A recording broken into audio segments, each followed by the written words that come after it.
Oke, halo guys. Sebelumnya, sebelum memperkenalkan diri dan sebelum saya kenalin diri, saya pengen nanya sesuatu. Kalian pernah nggak sih ketemu momen di mana orang-orang ini nggak ada yang fokus sama keadaan mereka, tapi malah fokus sama benda kecil dan ajaib yang bikin orang-orang kehilangan fokus akan semuanya, yaitu ini, HP. Dan apa sih sebenarnya dampak atau akibat yang disebabkan dari hal itu? Nah, pada hari ini saya ingin membahas apa itu fabrik. Tapi sebelumnya saya ingin memperkenalkan diri dulu nih. Nama saya adalah Anissa Auliara Fitriani, mahasiswi psikologi Universitas Pancasila semester keempat. Dan hari ini saya juga akan mempresentasikan hal ini sebagai tugas UAS psikologi remaja saya. Jadi, Fabin ini berasal dari kata phone dan sunumbinga yang artinya mengabaikan keadaan sekitar karena telepon genggam. Sebelum itu, kita bahas ke kasus dulu. Kalau kasus kayak gimana sih?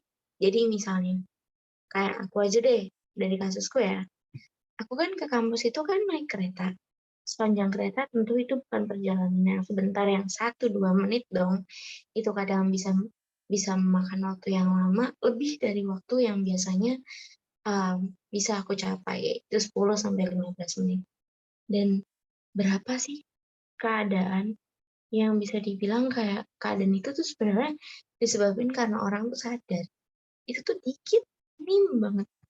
Kebanyakan orang itu kalau udah di kereta, asik banget sama handphone mereka dan ngelupain aja gitu kejadian atau hal-hal apa yang akan terjadi pada saat di kereta itu. Nah, itu itu merupakan salah satu contoh pubbing. Tapi, si penyebabnya pubbing, ada yang tahu nggak sih? Kalau udah cerita kayak gitu tuh, terus penyebabnya pubbing ini apa? Gitu loh. Tapi, sebelum itu juga, saya ingin menjelaskan nih, kalau andaikan ada orang yang bermain HP, dan ada orang yang kena imbasnya, berarti ada dua individu dong. Nah, dua individu itu ternyata masing-masing punya julukan tersendiri. Yang satu itu Fabi, individu yang memainkan handphone. Yang satu itu Faber, individu yang diabaikan oleh orang yang bermain handphone atau bermain media sosial. Tapi Fabi sendiri ini bukan hanya tentang media sosial. Perilaku terkait Fabi, karena saya tadi ngutang penjelasan nih tentang penyebab-penyebab Fabi itu apa aja, jadi saya jelasin ya di sini. Yang pertama, perilaku terkait Fabi itu smartphone addiction. Apa sih adiksi itu atau kecanduan itu? Anyway, kecanduan sama gangguan itu beda ya. Kalau misalnya gangguan itu dia masih um, berperilaku tapi dia cenderung hanya merugikan dirinya dia sendiri. Tapi kalau semisal adiksi atau kecanduan, itu dia bermain atau melakukan suatu hal selain merugikan dirinya dia sendiri, dia juga merugikan orang lain. Stop, kita bahas sampai situ dulu. Kecanduan, merugikan diri sendiri dan merugikan orang lain.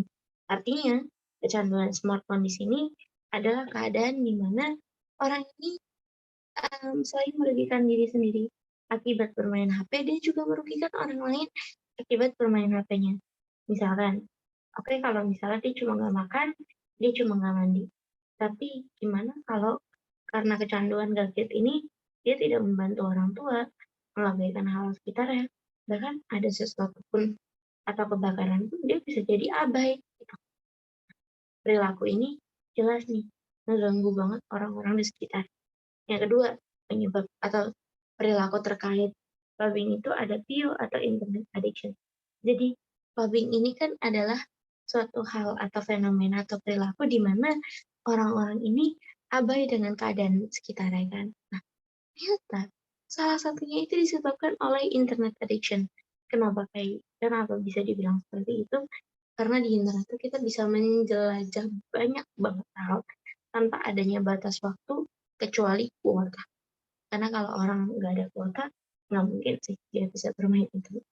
Dan itu merupakan salah satu perilaku terkait pubbing.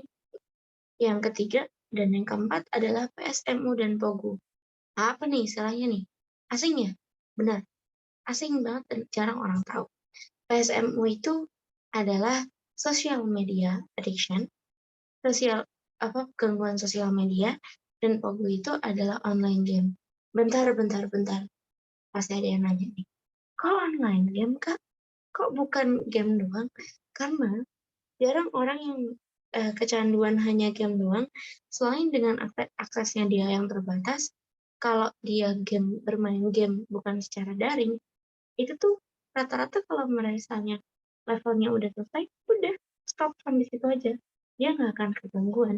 Kalau online game itu, karena dia banyak banget nih permainan atau hal-hal yang bisa diakses, itu bisa gangguan karena dia ngerasa kayak dia bermain terus-menerus tanpa ingin berhenti gitu. Nah, kalau sosial media sendiri udah jelas banget kali ya. Sosial media sama internet tuh basicnya sama. Banyak banget hal yang bisa diakses di situ. Dan itu jelas membuat sosial media dan online game menjadi salah satu perilaku terkait phobing. Yang kelima ada binge watching. Kok menonton salah sih? Enggak, menontonnya enggak salah. Serius, menontonnya enggak salah. Yang salah itu adalah ketika dia menonton dalam suatu episode, dalam suatu film, tapi tidak bisa hanya satu atau dua episode. Masalahnya, satu atau dua episode ini berlaku terus-menerus dan itu bisa bertambah. Jelas dong. Semisal orang ya, dia nonton terus nggak bisa disuruh, nggak bisa diapain. Pasti keganggu orang sekitarnya dong. Orang sekitarnya juga nggak nyaman kan. Nah, itu alasan kenapa binge watching menjadi perilaku terkait phobing. Selanjutnya ada cyberloving dan cyberstalking.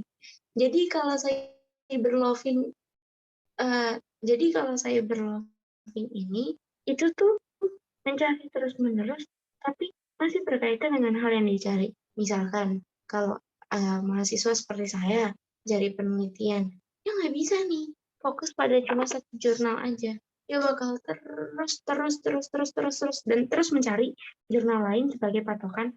Padahal kadang yang dia buka ini udah lebih dari cukup. Kalau cyberstalking ini dia kebalikan dari cyberloving. Cyberstalking ini dia ini membuka hal secara terus-menerus, tapi tidak ada hubungannya dengan apa yang dicari. Nah, 7 hal ini merupakan perilaku terkait phobing. Oke, dari presentasi yang saya buat, ini nih referensi yang saya gunakan. Kayaknya kalau presentasi kelamaan tuh nggak enak ya. Jadi, saya ngebuka aja deh forum pertanyaan, semisal ada skip forum pertanyaan. Nah, kayaknya semua pertanyaan dan semua jawaban sudah saya jawab ya.